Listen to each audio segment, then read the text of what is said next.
Now in session what we'll explore the Express generator directories, and to do that we have created a directory within the C drive. So what we'll go to my computer. Within my computer we'll go to our C drive. Within C drive I have created a project known as BVP project 1. Within this BVP project 1, these are the directories of your web application project which you have created using Express, and you have deployed that on Node. So now what we have is the very first file created was our package.json, and we are going to understand that a little later. So this package.json will be the manifest file in which we'll have all the information available. Let's just see how this package.json looks like. So we are going to read that with Notepad. So I'm just opening that with Notepad, and now you can see that here your package.json contains the following information. It contains a unique identifier, and the unique identifier for your project is BVP project 1. This unique identifier will always be in lower cases. You cannot create a unique identifier with an uppercase here. Okay, this has to start with a lowercase. Now this will be the unique identifier for the project, unique identifier of the project. Then we have a version here of the project, and the version by default is 0.0.0, and it follows the basic Linux culture. This is the major version, this is the minor version, and this is the patch number, okay, for the project. Then the project is private. The project is private at the moment. Here are the following scripts which are available, which can be executed once you execute npm. So let's say here we have a start available here, and after start this command was written that we will be using Node and we will be running bin www file. So Node has been initiated using this package.json file as soon as we have executed npm start. Okay, instead of writing npm start, we can also specify Node. We can proceed to the directory bin, and we can directly run www file as well. And after running this script, which is npm start, we have some additional dependencies available as well. So we have a body parser for the request, we have a cookie parser, we have a debugger, we have the Express version which we are using to display the templates. Then we have a Jade program to go for the UI view. Then we have the Morgan program for logical management, and the server favicon. This will generate a favicon for your machine, and it can send that back. So these are the dependencies which are available on the web server in order to receive the request from the client, individual requests of requests like cookies, requests like body, HTML body content, and something like this, and they will be returned back with this particular project. So now once we did that, now this is your package.json, which is the manifest file for your project. Now the next file which we have is the application.js file. Let's open that application.js file with Notepad++ program, and now you can see that here we are using a function known as require, and within this require we are asking for a package express, and we are storing that into a variable known as express. Okay, so express is the package which we have included in an object here. In the same way we have included path, serve function, Morgan, cookie parser, body parser. These were the dependencies which have been available in the project, and these have been installed with your npm program using which you have installed these dependencies. Then once it is done, then we have the libraries for index and users. Okay, these will be the index pages and the routes depending with respect to the users which can access your specific web applications. So this is the library import mechanism in Node.js. Okay, you have to use require, you have to give the name of the package, and then you have to store that into an object, and later you can use those objects. Now later what we have is, then this is the first function in order to create an application. As soon as we executed express, an application is created, and the application has been stored into your variable app. Okay, now then we have set up the view engine in order to display the user interfaces, and it has been done using this path, that from the current directory name, wherever you are accessing the projects from, you have to get the views section, and from the views whatever files are available, these files will be Jade files, the layout.jade file, the index.jade file. These contains the user interface part, and the UI will be displayed on the client back. So these properties are set for the application that we are going to use Jade files from this directory. Okay. So once it is done, then we have individual requests to use the packages whichever we want to use, and then we have created specific functions that if we have got 404 error handler, then we are going to respond that with this particular code. So this is how we are handling. If we have got a request, we have to give a response for this, and if it is not found, the response is not found, then we are going to give the status as 404, which node was returning back. So this is your main application which listens for your request and responds back accordingly. Okay. So once we have got these requests available, this is the default app.js file which will always be created, and it will display the default view of your application. Okay. And the views are available within the views directory, and we'll see them how it looks like. So now your package.json has this JavaScript file running, and this JavaScript file will be listening for all the connections which are coming to the Node server. Okay. So Node has actually running this app.js file, and this app.js is connected with the views section, and views are later connected to the backend logical code which will be responded back on the client's request. Now we have this views directory available here. Within this views directory, you can see that we have three things available. One is the index.jade file. This is the view file. You can open that and you can see that it extends the layout. Whatever layout we have imported the layout in it, and then what we have is we have defined a title for header 1 and a paragraph which is defining welcome to and the title. This title is the variable which we will be receiving from here. So this title actually is being sent through the logical code, और उसमें express अभी by default लिखा हुआ है, ये भी हमें package.json, अभी जब हम www फाइल में चलेंगे there you will get that how this title is being sent here, and then using the paragraph we are going to display that title back. So the programming here is somewhat like based on scripting. You just don't need to write complete tags like starting the h1, then writing the tag, and then finishing it off with the header tag.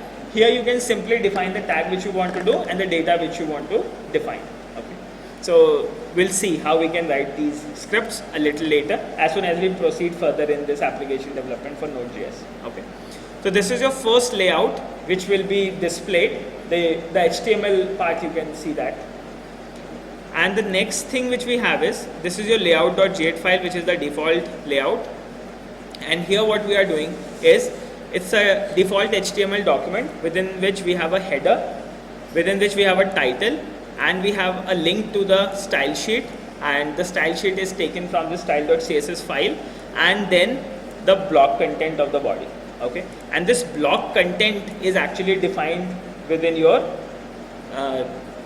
index.jade. Okay, in this index.jade, and here this is your error file, and this error file, this is the block content of your error file, and here it is going to display the message and the status, and is going to print the stack trace.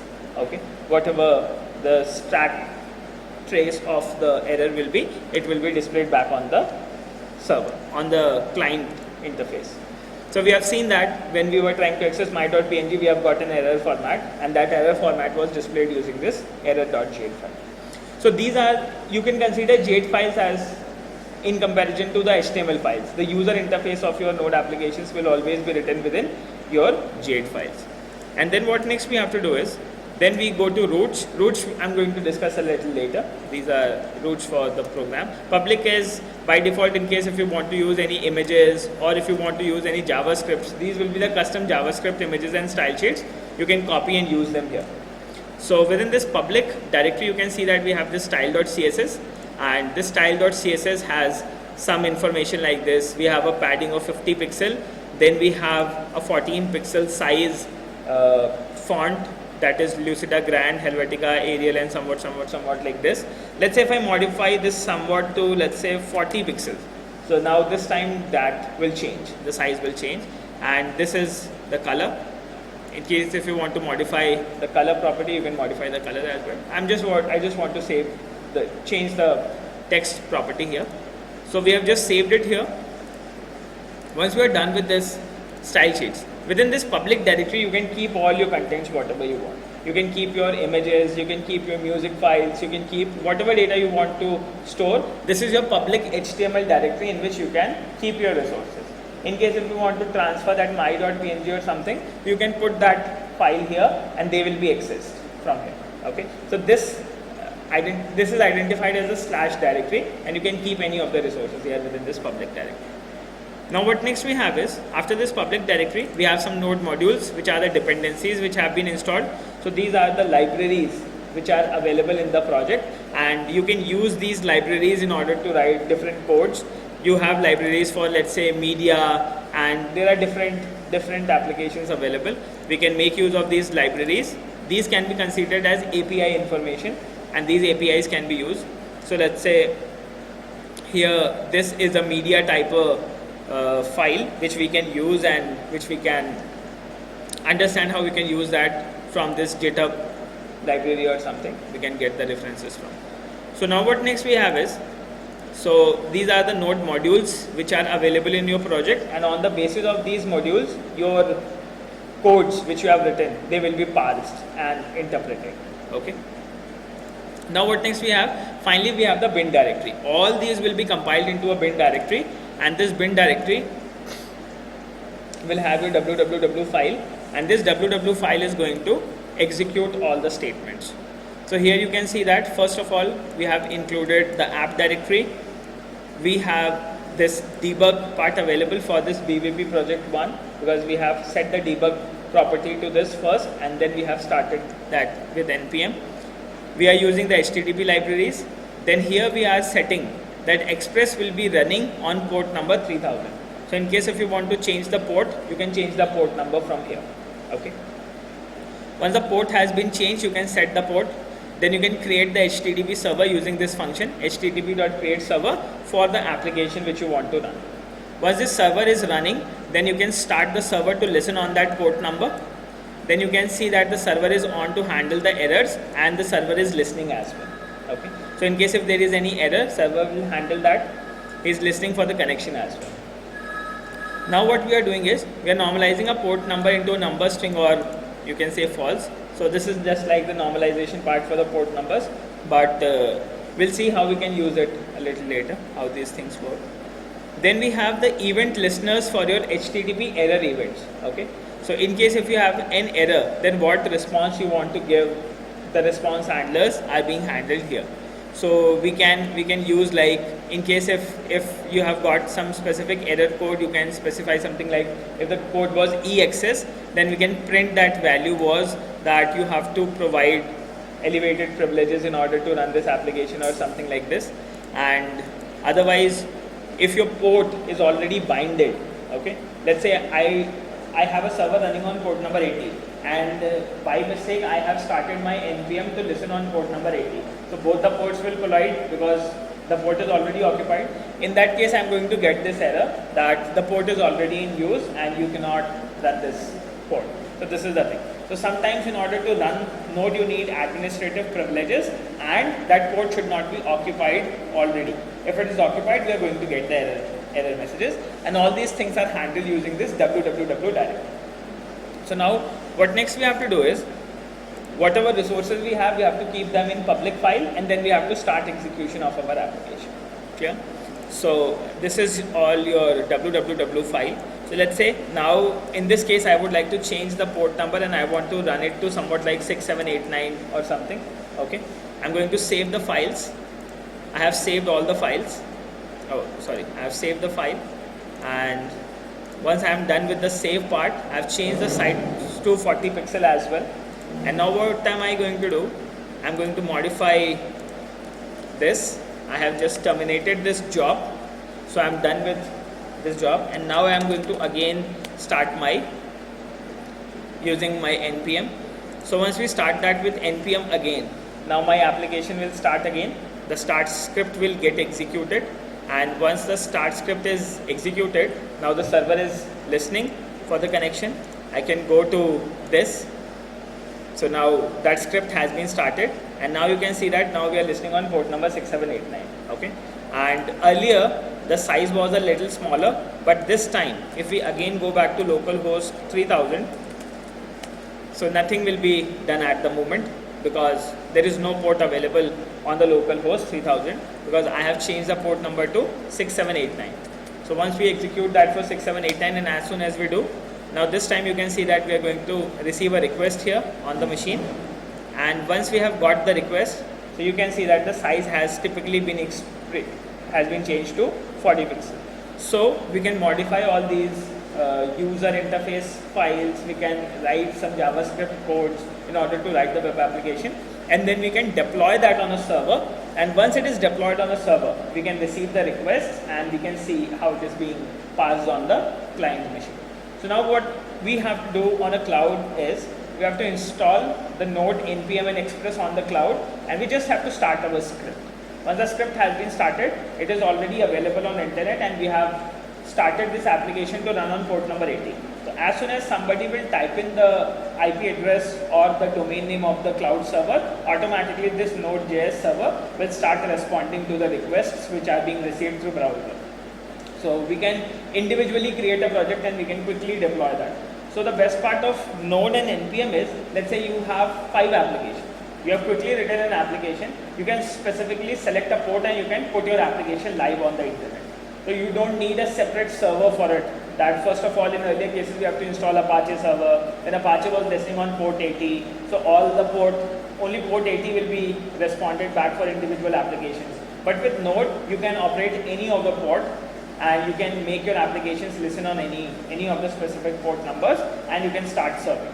So one single server can help you make multiple applications, listen on multiple different ports, and clients can connect to these individual ports and your task is done.